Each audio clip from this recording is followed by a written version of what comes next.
أعوذ بالله من الشيطان الرجيم.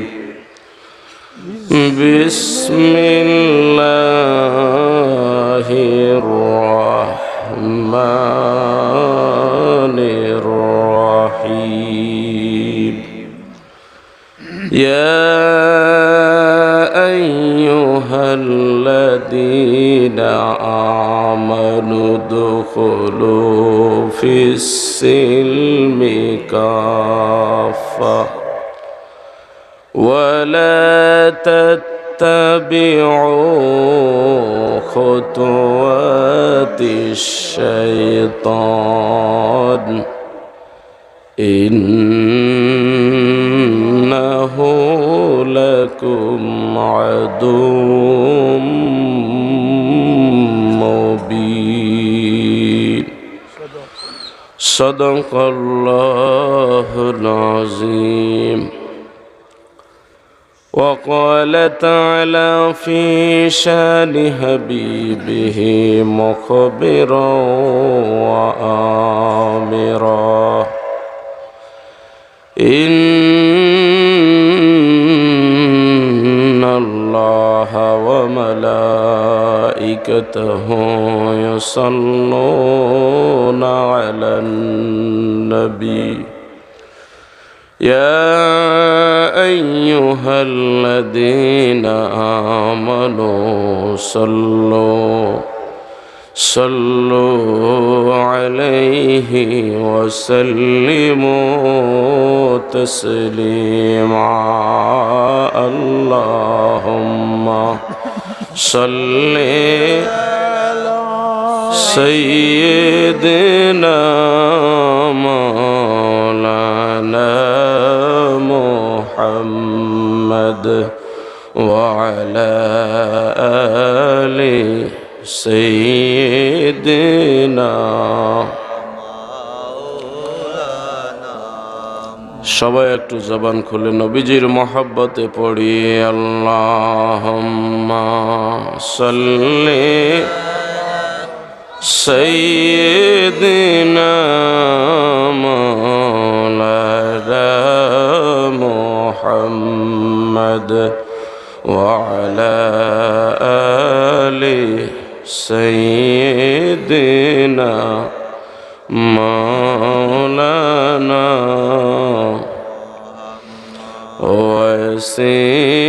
وسيجدين إيمان قدر داني مباس دین معشق محمد حب ایمان ما اللهم صل سیدنا مولانا محمد وعلى آل سيدنا مولانا محمد. لا إله إلا الله لا إله لا إله إلا الله لا إله لا إله إلا الله لا إله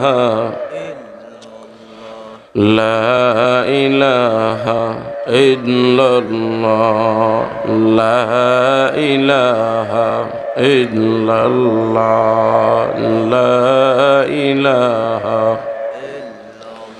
حسبي ربي جل الله ما في قلبي غير الله حسبي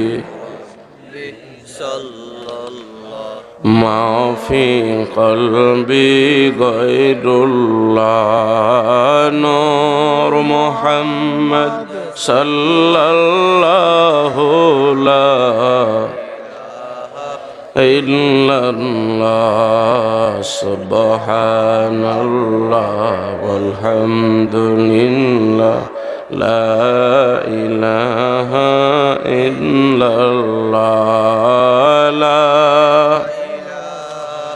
إلا الله لا إله إلا الله سبحان الله والحمد لله لا إله سبحان الله والحمد لله لا إله إلا الله لا إلا الله لا لا إله إلا الله মুহাম্মাদুর রাসূলুল্লাহ সাল্লাল্লাহু আলাইহি ওয়াসাল্লাম।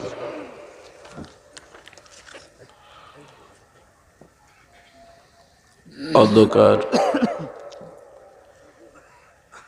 ঐতিহ্যবাহী মণিপুর হযরত শাহজালাল রহমাতুল্লাহ আলাইহি যুব পরিষদের উদ্যোগে ও আল্লামা ফুলতুলি সাহেব কিবলা রহমাতুল্লাহ আলাইহি এর রুহের মাগফিরাত মণিপুর গ্রামের মুর্দে গানের ইসালে সওয়াব উপলক্ষে সপ্তম বার্ষিক ইসলামী সুন্নি মহাসম্মেলনের সম্মানিত শ্রদ্ধাভাজন সভাপতি ও সহসভাপতি বৃন্দ, আজকের মাহফিলের সম্মানিত প্রধান অতিথি,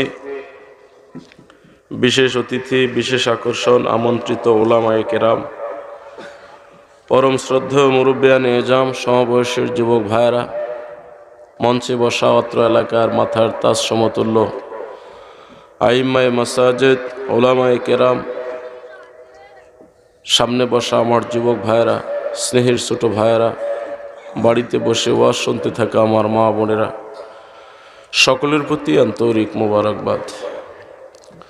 আমরা সকলে মিলে সেই মহান আল্লাহ সুবহানাহু ওয়া তাআলার দরবারে শুকরিয়া আদায় করি যে রব্বুল আলামিন আজকে আমাদেরকে এই মণিপুর জামে মসজিদ সংলগ্ন মাঠে এই সপ্তম বার্ষিক ইসলামী সুন্নি মহাসম্মেলনে বসার মতো তৌফিকটুকু দয়া করে দান করেছেন। যাবতীয় বিপদ আপদ, বালা মুসিবত, রাস্তাঘাটের অ্যাক্সিডেন্ট, বড় ধরনের কোনো রোগ ব্যাধি, সব কিছু থেকে আল্লাহ পাক আমাদেরকে হেফাজত করেছেন। ঠিক না ভাই? হেফাজত কে করেছেন? আল্লাহ। আমাদেরকে উপস্থিত হওয়ার তৌফিক কে দিয়েছেন? আল্লাহ। আমরা বিশ্বাস করি আল্লাহর হুকুম ছাড়া পৃথিবীতে কিছুই হয় না। তো যে রব্বুল আলামিন আমাদেরকে কবুল করলেন, দয়া করে এই বেহেশতের বাগানে বসার তৌফিকটুকু দান করলেন, সেই রব্বুল আলামিনের দরবারে শুকরিয়া জানিয়ে সকলে বলি আলহামদুলিল্লাহ। আলহামদুলিল্লাহ। সম্মানিত হাজিরিন, আজকে যদি আমরা বিশ্বের বিভিন্ন কান্ট্রির দিকে তাকাই, আমরা যাদের সামনে হিসাবেই পড়ি না। পৃথিবীর মানচিত্রে যদি আমাদের দেশকে আমরা খুঁজতে থাকি, তাহলে ওই বিশ্ব মানচিত্রের মধ্যে আমাদের দেশটা খুঁজে পাওয়াই কঠিন হয়ে যায়। ঠিক না ভাই? অত্যন্ত ছোট একটা দেশ। আবার আর্থিক দিক থেকেও আমরা খুবই দুর্বল। বাংলাদেশ গরিব দেশ। স্বাস্থ্য সচেতনতা, আমাদের বসবাসের যে স্থান, ঘনবসতি, সব কিছু মিলাইলে পৃথিবীর অন্য দেশের তুলনায় আমরা খুবই নগণ্য। কিন্তু আল্লাহর দয়া, আল্লাহর মেহেরবানি, আল্লাহর রহমত আমাদের উপরে সবার চাইতে বেশি। সুবহানাল্লাহ বলেন। এই ছোট ভাই, আগেই অনুরোধ করছিলাম, একেবারে ওই যে আলাদা হয়ে বসে থাকলে কেমন দেখা যায় না? এই সামনের ফাঁকা, এদিকে আসো তোমরা। ভাই, এটা ভালো দেখা যায় না। মাঝখানে গ্যাপ রেখে ওই দূরে বসে থাকলেন, আমার সাথে কোনো শত্রুতা আছে? তাও ওঠে না। ও ভাই, কি রাগ হইলেন কেন? এই ছোট ভাই, সামনে জায়গা, তুই পিছনে কেন? আসো সামনে, এদিকে আসো। কেমন কেমন লাগে না পিছনে ওই অত দূরে দূরে বসে থাকলে? এই যে এখানে কি মাঝখানে পানি টানি আছে নাকি? আসেন না কেন? ওই যে কতটি ওখানে দূরে বসে আছেন, এটা কেমন কেমন দেখা যায় না? মনে হয় যেন একটু হিংসা হিংসা লাগে, শত্রুতা শত্রুতা লাগে। কাছাকাছি সুন্দর হয়ে বসেন। ইসলামের সৌন্দর্যই তো ভাই এটা। জুমার দিন মসজিদে গেলে ধনী গরিব রাজা প্রজা সব আমরা এক কাতারে দাঁড়াই, কি বলেন ঠিক না? এটাই ইসলামের সৌন্দর্য। ওই কয়টা কয়টা দূরে দূরে, এই যে আবার মাঝখানে গ্যাপ রয়ে গেল, এটা ভালো দেখা যায় না। এসে এসে সুন্দর হয়ে বসেন। সব কিছুর তো একটা সৌন্দর্য আছে। যে ভাইরা একটু হাজত ছাড়ার জন্য পিছনে গেছে, ওরা এসে পিছনে বসবে। তো যে কথাটা বলতেছিলাম, পৃথিবীর সব দেশের দিকে তাকাইলে আল্লাহ আমাদেরকে অনেক ভালো রাখছে, ঠিক কিনা ভাই? আমাদের প্রতি দয়া কে করেছে? বিশ্ব স্বাস্থ্য সংস্থা থেকে একটা মন্তব্য হয়েছিল যে হারে কোভিড-19 আক্রমণ শুরু করেছে, বাংলাদেশের অবস্থা খুব খারাপ হবে। আমরা ভয়ও পেয়েছিলাম, কি বলেন ঠিক না? কিন্তু আল্লাহর মেহেরবানি, বিশ্বের সব দেশের চাইতে আমরা অনেক ভালো আছি। আলহামদুলিল্লাহ, আলহামদুলিল্লাহ, আল্লাহর শুকরিয়া করি, আলহামদুলিল্লাহ। তা আমাদের প্রতি আল্লাহর দয়া কম না বেশি? একটু জবানটা খুলেন। আমি জানি আমার আগের ভাই খুব সুন্দর ওয়াজ করছে, যে সুন্দর কণ্ঠ, মাইক বন্ধ করে ফেলছিল কথা বলতে বলতে, ঠিক না? তা আপনারা অনেক চিল্লাচিল্লি করছেন, তা আমার সঙ্গে কি রাগ হয়েছেন? আমার সঙ্গে একটু জবান খুলতে হবে না? এমনি তো আমার কণ্ঠেরও পাওয়ার নেই, গলাটাও একটু বসা বসার। আপনারাও যদি চুপ থাকেন তাহলে কথা বলবো কার সাথে? একটু আওয়াজ দিবেন সকলে, কথা বলবেন ইনশাআল্লাহ। আমরা আল্লাহকে খুশি করার জন্য একটু তাকবীর দেই তো, নারায়ে তাকবীর, আল্লাহু আকবার। ইয়া আল্লাহ, তো জবান খুলেন না আপনারা, কি হইল? নারায়ে তাকবীর, আল্লাহু আকবার, নারায়ে রিসালাত, ইয়া রাসূলুল্লাহ। আলহামদুলিল্লাহ। একটু হাসি খুশি থাকলে কথাবার্তা বলতে ভালো লাগবে। সম্মানিত হাজিরিন, আল্লাহ পাক রব্বুল আলামিনের দয়াতে আমরা অনেক ভালো আছি। আমাদের দেশের নিয়ে মানুষ কথা বলেছিল যে লাশ ট্রাকে ট্রাকে বুড়িগঙ্গা নদীতে ফেলতে হবে, নাউজুবিল্লাহ বলে। কিন্তু আল্লাহর মেহেরবানি, ট্রাকে ট্রাকে তো ফেলতে হবে, এক ট্রাক লাশও এখন পর্যন্ত আমাদের বাংলাদেশে হয় নাই। আলহামদুলিল্লাহ বলেন, আলহামদুলিল্লাহ। তাহলে আল্লাহ এত দয়া করলেন আমাদের উপরে, আল্লাহর এত বিশেষ নজরে আমরা আছি। আল্লাহর ইবাদতও আমাদের বেশি করা দরকার, ঠিক না ভাই? কার ইবাদত করব? আল্লাহর। একটু কথা বলেন, কার ইবাদত করব? আল্লাহর ইবাদত করব। পৃথিবীতে যে যত কিছু আলাই হোক না কেন, ঈমানওয়ালার চাইতে দামি আর কেহ নাই। আল্লাহ যাকে ঈমান দিয়েছে, দয়া করে যাকে আল্লাহ ঈমান নামক এই দৌলতটা দিয়েছে, ওই ব্যক্তির চাইতে মূল্যবান পৃথিবীতে আর কেহ নাই। তা আল্লাহ রাব্বুল আলামিন আমাদের প্রতি মায়া করেছেন বিধায় আমরা দাবি করতে পারি আমরা ঈমানদার।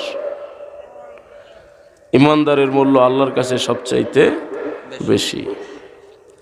পরকালীন চিরস্থায়ী জান্নাত, এটার সুসংবাদ আল্লাহ রাব্বুল আলামিন একমাত্র ঈমানদারদের জন্যই দিয়েছেন। ইন্নাল্লাযীনা আমানু ওয়া আমিলুস সালিহাত কানাত লাহুম জান্নাতুল ফিরদাউসি নুজুলা। নিশ্চয়ই নিশ্চয়ই যারা ঈমানদার এবং আমলে সালেহ করে, যারা আল্লাহওয়ালা নেককার, তাদের জন্য আল্লাহ ঘোষণা দিয়েছেন জান্নাতুল ফিরদাউস। সুবহানাল্লাহ বলেন, সুবহানাল্লাহ। জান্নাতুল ফিরদাউস আমরা চাই কি চাই না? কথা বলেন, চাই কি চাই না? নবীজি বলেছেন, ফাইজা সাআলতুমুল্লাহ ফাসআলুহুল ফিরদাউস। যখনই তোমরা আল্লাহর কাছে চাইবে জান্নাত, তখনই চাইবে জান্নাতুল ফিরদাউস। সুবহানাল্লাহ, সুবহানাল্লাহ। আমাদের আশা কম নাই। আল্লাহ পাকও আমাদেরকে বলেছেন, যতই তোমরা গুনাহগার হও, লা তাকনাতু মির রাহমাতিল্লাহ, আমি আল্লাহর রহমত থেকে তোমরা নিরাশ হইও না। এই পৃথিবীর অনেক জাতি রয়েছে, সব জাতির মধ্যে আমাদের সম্মান আল্লাহ বাড়িয়ে দিয়েছে। সুবহানাল্লাহ বলেন। নাকি অন্য জাতির চাইতে আমাদের দাম কম না বেশি? ঘোষণাকার লাকাদ কাররামনা বানি আদম ওয়া হামালনাহুম ফিল বাররি ওয়াল বাহর। আপনি গর্তের পিপিলিকা থেকে সমুদ্রের মাছ পর্যন্ত কত সৃষ্টি পৃথিবীতে বিদ্যমান, আমাদের চাইতে ছোট, আমাদের চাইতে বড়, কত মোটা তাজা প্রাণী এই পৃথিবীতে আছে না নাই? কিন্তু সবার চাইতে দাম, ইজ্জত, সৌন্দর্য আল্লাহ মানুষকে দিয়েছে। সুবহানাল্লাহ বলেন। অন্যত্র আল্লাহ বলেছে লাকাদ খালাকনাল ইনসানা ফি আহসানি তাকওয়িম, মানুষকে আমি সর্ব উত্তম আকৃতি দিয়ে তৈরি করেছি। সুবহানাল্লাহ বলেন। পৃথিবীতে আল্লাহ পাকের সৃষ্টির কত বৈচিত্র্য লীলা খেলা আমরা প্রতিদিন চোখে দেখি। এরপরেও আমাদের দেশে যে সৃষ্টিগুলো নাই, প্রাণীর জগৎ বলেন, আমাদের দেশে নাই এমন প্রাণী বাহিরের দেশে আছে না নাই? কথা বলেন। বিশেষ করে যে এখন নেটের মাধ্যমে আপনারা দেখে থাকেন, ডিসকভারি বিভিন্ন চ্যানেলের মাধ্যমে, সমুদ্রে কত প্রাণী আছে, বিভিন্ন জঙ্গলে কত প্রদের প্রাণী আছে, যেগুলো আমরা কোনোদিন নামও শুনি নাই, দেখি তো নাই, নামও শুনি নাই, ঠিক না ভাই? কিন্তু সব মিলাইয়া আল্লাহ বলছে সবার চাইতে শ্রেষ্ঠত্ব দিয়েছি আমি বনি আদমকে, সবার চাইতে সৌন্দর্যও দিয়েছি বনি আদমকে। জোরে বলেন আল্লাহু আকবার। আল্লাহু আকবার। তাহলে আমাদের দাম, ইজ্জত, সৌন্দর্য সব প্রাণীর চাইতে বেশি। তো এখন আমাদের এই দাম, এই ইজ্জত, এই মনুষ্যত্ব আমাদেরকে আল্লাহ শ্রেষ্ঠত্বের আসনে আসীন করলেন, এটা আবার ধরে রাখার দায়িত্বও কিন্তু আমাদের।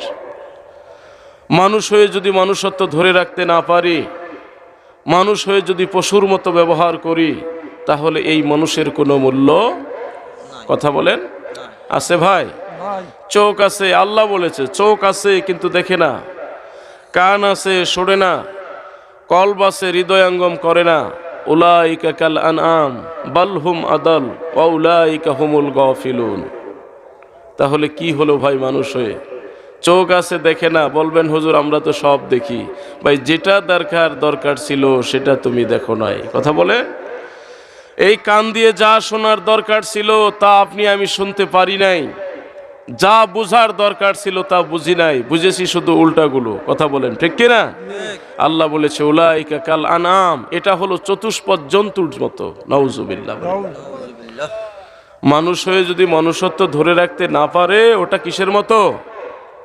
ইয়া আল্লাহ, কথা কর না যে আপনারা, নাকি বুঝতে সমস্যা হইতেছে? কথা বুঝেন আপনারা? বুঝেন তো? জি হ্যাঁ, একটু কিছু কইয়েন, রাগ হইলেন কেমন ভাবে? ঠান্ডা লাগি গেছে? ইয়া আল্লাহ, আল্লাহ ঠান্ডা এত কমায় দিল, এতদিন এখন ঠান্ডা লেগে গেছে, এটা হইল নাকি? ঠান্ডা কম না এখন? তো ঘামাইয়ে যাইতেছে। আল্লাহ আল্লাহ আল্লাহ, একটু কথা বলবেন, রাগ হইয়েন না। আল্লাহ বলতেছে যার চোখ আছে দেখে না, কান আছে শোনে না, কলব আছে বুঝে না, ওরা চতুষ্পদ জন্তুর মতো। কার মতো? চতুষ্পদ জন্তুর মতো। এমনকি আল্লাহ বলল আহারে আফসোস, বালহুম আদল, এমনকি এটা চতুষ্পদ জন্তুর চাইতেও নিকৃষ্ট। চিল্লায় বলেন নাউজুবিল্লাহ। চতুষ্পদ জন্তুর মধ্যে গরু আছে, মহিষ আছে, ছাগল আছে, হাতি আছে, কুকুরও তো আছে, কথা বলেন ঠিক না ভাই? তাহলে আল্লাহ আকল দিল, বিবেক দিল, কল্ব দিল আমার, এগুলো কাজে লাগানোর দরকার আছে না নাই? আছে না নাই? এই বিবেকটাকে ভালো কাজে ব্যবহার করব। আমি আমার বক্তৃতাতে, আমি আগেও হয়তো বলেছি আপনাদেরকে, বা এখন আবারও বলি, মানুষ হিসেবে পৃথিবীতে আমরা বেঁচে থাকবো মানুষের উপকারী হিসাবে। আমার নবীজি বলেছেন আল মুসলিম মান সালিম আল মুসলিমুনা মিন লিসানিহি ওয়া ইয়াদিহি, ওই ব্যক্তিই হলো প্রকৃত মুসলমান যেই মুসলমানের হাত থেকে এবং জিহ্বা থেকে, কি থেকে? হাত এবং জিহ্বা, দুইটা জিনিস দিয়েই তো মানুষ আঘাত করে। কিছু মানুষ আঘাত করে হাত দিয়ে, পিস্তল দিয়ে, বোমা দিয়ে, বলাইট দিয়ে, ছুরি দিয়ে, আবার কিছু মানুষ আঘাত করে তার জিহ্বা দিয়ে, কথা বলেন ঠিক না? আমার নবীজি বলেছে আল মুসলিম, ওই ব্যক্তিই প্রকৃত মুসলমান যার মুখ এবং হাত থেকে আরেকটা মুসলমান নিরাপদে থাকে। সুবহানাল্লাহ। যতদিন বেঁচে থাকবো ভাই, ওয়াজ জীবনে বহু শুনছেন, রাত প্রায় 11টা পার হয়ে গেছে, 11:30 মতো হয়ে গেছে। ওয়াজ বেশির দরকার নাই, 2-4টি কথা বলে যাই। জীবনে বেঁচে থাকতে মানুষের উপকার করব, না পারলে চুপ থাকব, কিন্তু কাউকে কোনো দিন ক্ষতি করব না। ওয়াজ যথেষ্ট। কি বলেন? সারা রাত ওয়াজ শুনলাম, ফজরের নামাজ পড়লাম, লাভ কতটুক? কথা কন না। লাভ কতটুক? বরং আরো জাহান্নামের সার্টিফিকেট নিয়ে গেলাম। আজীবন যদি ওয়াজ শুনি আর ফজরের নামাজ ওয়াজ শোনার কারণে ছেড়ে দেই, তাহলে ওই ওয়াজ শোনায় লাভ হইল না ক্ষতি হইল? ক্ষতি হয়ে গেল ভাই। মিফতাহুল জান্নাতিস সালাহ, জান্নাতের চাবি হলো নামাজ। সুবহানাল্লাহ বলেন। জান্নাতের চাবি কি? কথা কন না ভাই, গুনাহ হবে না? জান্নাতের চাবি নামাজ। বলেন মুখ দিয়ে নামাজ, একটা মহব্বত তৈরি হয়ে গেলে নামাজের সাথে একটা সম্পর্ক হয়ে যাইতে পারে। নামাজের সাথে সম্পর্ক হয়ে গেলে তো ভাগ্য খুলে গেল, আলহামদুলিল্লাহ বলেন। কারণ জান্নাতের চাবি হলো নামাজ। যত কিছুই করি রে যুবক, যত কিছুই লাফালাফি করি, নামাজ ছাড়া কোনো উপায় নেই। কাল কিয়ামতের ময়দানে সর্বপ্রথম যে আমলের হিসাব নেওয়া হবে সেটা হলো নামাজ। ঠিক না ভাই? তাহলে আমরা আমাদের হাত এবং জিহ্বা এটা কন্ট্রোলে রাখবো। কথা দিয়ে খোঁচাখুচি, মাইক পাইলেই তো আমরা পাগল হয়ে যাই। কথা কন, মাইক পাইলেই পাগলের মতো হয়ে যায়। কারে উস্কানি মারবো, কারে গোতা দিব, কারে খোঁচা দিব। আজকে এই জন্য তো আমাদের ইসলামের 12টা। কথা বলেন। মাইক পাইলেই শুধু খোঁচাখুচি, কে কারে কত ঘায়েল করতে পারে। এগুলো ইসলামের কোনো উপকার হয় না, এগুলো ক্ষতি হয়। এক ভাই আরেক ভাইকে স্যাক্রিফাইস করতে হবে, এক ভাই আরেক ভাইয়ের জন্য দোয়া করতে হবে। কথা বলেন, ঠিক না? নিজের ছোট মনে করতে হবে, আরেকজনকে বড় মনে করতে হবে, তাহলে আল্লাহ বড় করে দিবে। কথা বলেন, ঠিক না? মাইক পাইলেই ডাক ডোল পিটাই আমি সবচেয়ে বড়, আর কেউ জগতে নাই, এটা না। এটার নাম ইসলাম না। বলতে হবে আই এম নাথিং, আমি কিচ্ছু না। কথা বলেন, কি বলতে হবে? আমি কিচ্ছু না। তাহলে আল্লাহ উপরে উঠাইতে পারে। আফসোস লাগে ওই সমস্ত বক্তাদের জন্য, মাইক পাইলে যারা অন্যকে ঘায়েল করে কথা বলে। এই জন্যই আমাদের ইসলামে ঐক্য হয় না। একজন আরেকজনের এই যে খোঁচাখুচি, এটা ইসলামের ক্ষতি হয় না লাভ হয়? কথা বলেন। এটা এত ক্ষতি হয়েছে, এই যে মুষ্টিময়ে কয়েকটা নাস্তিক আমাদেরকে দাঁত দেখাইয়া কথা বলে। কারণ নাস্তিকরা জানে এই বাংলার জমিনের টুপিওয়ালারা কোনোদিন এক হইতে পারবে না। এই বাংলার জমিনের হুজুররা কোনোদিন এক হইতে পারবে না। হুজুররাই তো লাগালাগি আছে, একটা আরেকটা লেজের মধ্যে কামড়াইতেছে। কথা বলেন, ঠিক কি না? তাহলে কি হবে এই ইসলাম প্রচার দিয়ে, এই বক্তাগিরি দিয়ে? আমার জীবনটাকে আমি এখনো কন্ট্রোল করতে পারলাম না। কথায় কথায় কথায় কথায় আরেকজনকে ঘায়েল করে কথা, এগুলা কি আশ্চর্য ধরনের কথা। আল্লাহ আমাদেরকে বুঝদান করুক, সকলে বলি আমিন। এক প্ল্যাটফর্মে যদি আমরা সকলে আসতে পারি, সবাই যদি ঐক্য হয়ে দিনের দাওয়াত মানুষের কাছে বোঝাইতে পারি, আলেম ওলামার শান যদি আমি বর্ণনা করতে জানি, তাহলেই আরেকজনে আমার শান বর্ণনা করবে। কথা বলেন, ঠিক না? আর সাধারণ মানুষের কাছে আমরা গ্রহণযোগ্য হয়ে যাব। আমি যদি মাইক পেয়ে বলি ওই হুজুর কিচ্ছু না, ওটা তো গরু। কথা কন না। আমি মাইক পেয়ে বললাম যে ওই হুজুর গরু, আবার ওই হুজুর মাইক পেয়ে কি করবে যে ওটা তো ছাগল। কথা কন না। আমি একজনের গরু কইলে আরেক হুজুর আমারে কি করবে? কথা কন না, ছাগল। এগুলা ঠিক না। মাইক পাইলে বলবো হ্যাঁ আমার ওই ভাই ভালো, ওই ভাই ভালো, আমি কিচ্ছু না। এত আলেম ওলামার মধ্যে আল্লাহ আমার 2-4টে কথা বলার তৌফিক দিতেছে, আলহামদুলিল্লাহ। কি বলেন, ঠিক না? এটা হলো ইসলামের কথা। নিজেকে বড় মনে করে খুব ডাকডোল পিটাইলাম, ওতে কাজ হয় না, ওটা আরো ক্ষতি হয়। মানুষ মনে করে হুজুর রইল রং তামাশার পাত্র। কথা বলেন, ঠিক না? এগুলো করা কখনো আমাদের ঠিক না। আল্লাহ আমাদেরকে বুঝদান করুক, সকলে বলি আমিন। তো যে কথাটা বলতেছিলাম, এই পৃথিবীতে আল্লাহ রাব্বুল আলামিন যত জাত, যত সৃষ্টি তৈরি করেছেন, সবচাইতে ইজ্জত দিয়েছেন কাদেরকে? মানুষ জাতিকে। মানুষের চাইতে সম্মানী পৃথিবীতে আর কেহ নাই। এই শ্রেষ্ঠত্ব, এই সম্মান, এই ইজ্জত আমাদেরকেই ধরে রাখতে হবে। মানুষ মানুষ হইয়া যদি ক্ষতির চিন্তা করি, মানুষ মানুষ হইয়া যদি খালি জুলুমের চিন্তা করি, মানুষ মানুষ হইয়া যদি মানুষের হক নষ্ট করি, তাহলে আল্লাহর কাছে জবাবদিহি করতে হবে। কথা বলেন ঠিক কিনা? তো সম্মানিত হাজরিন, জগতে এসেছি নির্ধারিত একটু সময়ের ভিত্তিতে। কোন দিন চলে যাব কোনো গ্যারান্টি নাই, কোন দিন চলে যাব কোনো গ্যারান্টি নাই। এই যে এই মাহফিলটা আসলাম, এখানে আসতাম যেই লোকটার সৌজন্যে, কাজী মনির সাহেব, কি বলেন ঠিক না? আল্লাহ তাকে নিয়ে গেছে।